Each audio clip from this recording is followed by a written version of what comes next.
or doorbell cameras. And based on the crime camera video that we have at the sheriff's office and the combination of home surveillance system and doorbell cameras, investigators were able to piece what took place. The investigation basically revealed and identified that the driver, Daniel D. Medina Robeles, Hispanic male, age 18, and the front seat passenger, Gerard Paul Garrett, black male, age 17, basically shot each other to death while both were seated in this vehicle. Investigators found evidence or other supporting evidence that showed and told the story. Multiple spent casings were found in the vehicle. Cash was found inside of the vehicles. 2 handguns were found inside of the vehicle, and illegal narcotics were found inside the vehicle. What else was inside of the vehicle were 2 cell phones, and our team did a forensic investigation that showed both deceased individuals communicated with each other prior to shooting each other in that vehicle. So it was a time-consuming, very unusual set of events, the circumstances, but we were able to. It took a while, but we did piece it together, and basically, like I said earlier, both of these guys shot each other in a vehicle to death over a drug transaction, and that's where it stands. I'll answer any questions you might have at this time. Can you reveal what happened, what you found in those cell phones, in particular, what was communicated? Conversation regarding a narcotics transaction. Okay. They knew each other, they communicated with each other. What kind of drugs? Right now, I'm gonna let the lab identify them, because it's multicolored, some type of drug. It appeared to be marijuana, but it could have been some other things as well. But we're gonna send that off and get confirmation 100% before I comment on that. And was there anything else about that showed I'm that sorry. they possibly knew each other before, or was this their first transaction, or did they have priors where they met up before and then this one just turned out to be like this? We're still trying to find out if they had a friendship or they just some kind of way got together for this drug transaction. I don't have that information at this time, but it's still being investigated. When it comes to the video, Go ahead. will you be releasing any surveillance video that you all were able to, because I know you talked about the video that you all have. I'll see what we can do, Okay. because actually there's no arrest that's going to be made. There's nothing to submit to the district attorney's office. I'll get with my investigators to find out if there's any video we can release. Where is each person from? They're both residents of St. John Parish. Now, I can't stand here and tell you they were born and raised here, but they both have addresses in St. John Parish. Once we identified them, we did death notifications to their families, and we're still doing some of that. I think we pretty much wrapped up on that today. Is it too early to say who shot who first right now? Because you said it was riddled with bullets, one was driving, possibly the passenger started it and then he was trying to defend himself or something like that? We may never know that, but we can say that the driver of the vehicle picked up the passenger, and within seconds, video shows that the car began driving very erratically, and it leads us to believe that was a struggle of the driving of the steering wheel of that vehicle. But if you look at from where we have video to where the final resting point, it's not a long distance, and they jumped the curbs.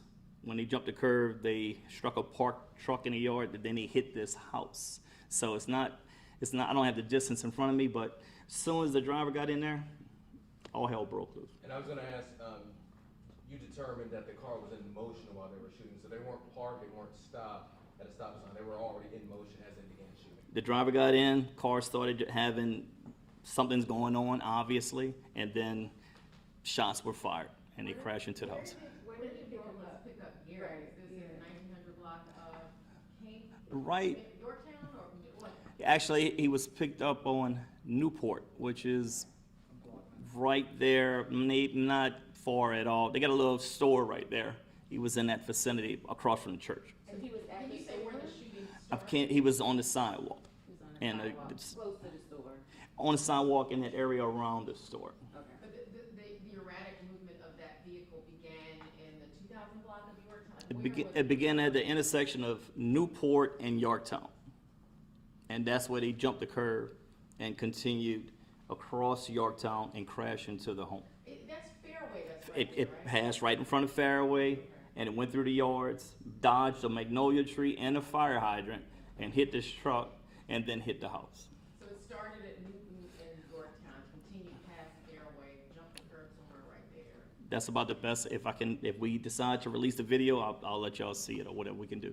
Did they live in the Cambridge subdivision or somewhere else? Neither one of them lived in the Cambridge subdivision. Who was driving? Daniel, I believe? Yeah, the gentleman I described, Daniel De Medina Robeles, he's the driver.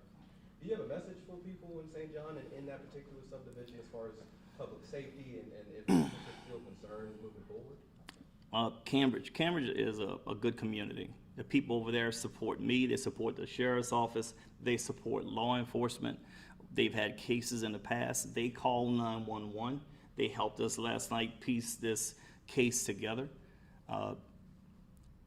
You got a few people back there that probably causes some problems from time to time. But this case, neither one of these guys live in this neighborhood. They hanging out in this area dealing with drugs. Basically, if you out here doing things you're not supposed to be doing, you're gonna have a problem. If you're doing everything you're supposed to be doing, like you should be doing, you're not gonna have a problem. But when you're living that lifestyle, these are the kind of things that happen. A 17-year-old and an 18-year-old in broad daylight having a shootout inside of a vehicle.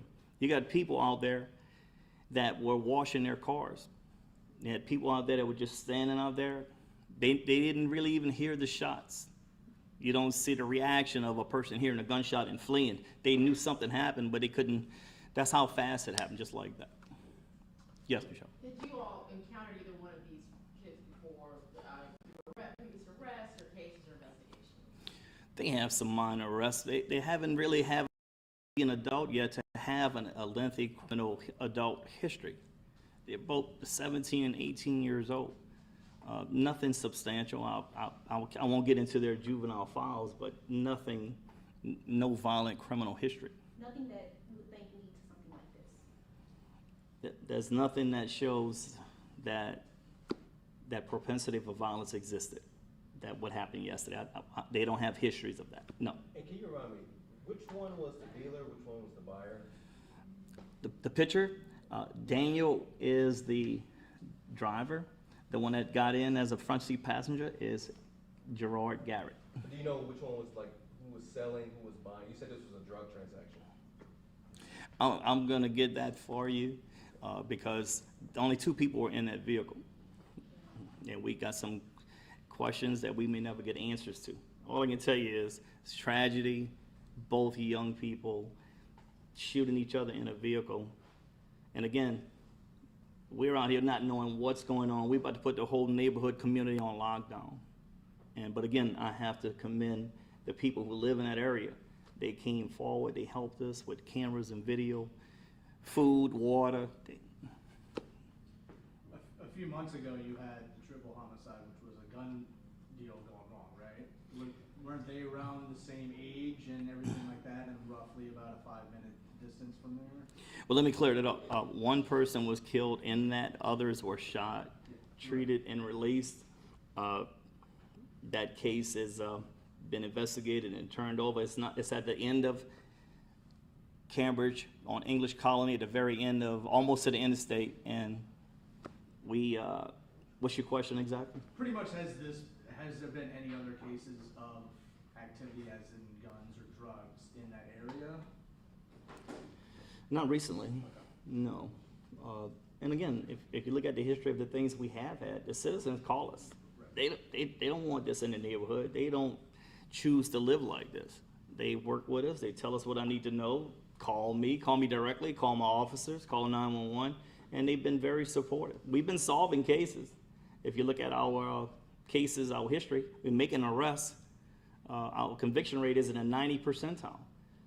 But just arresting is not solving the problem.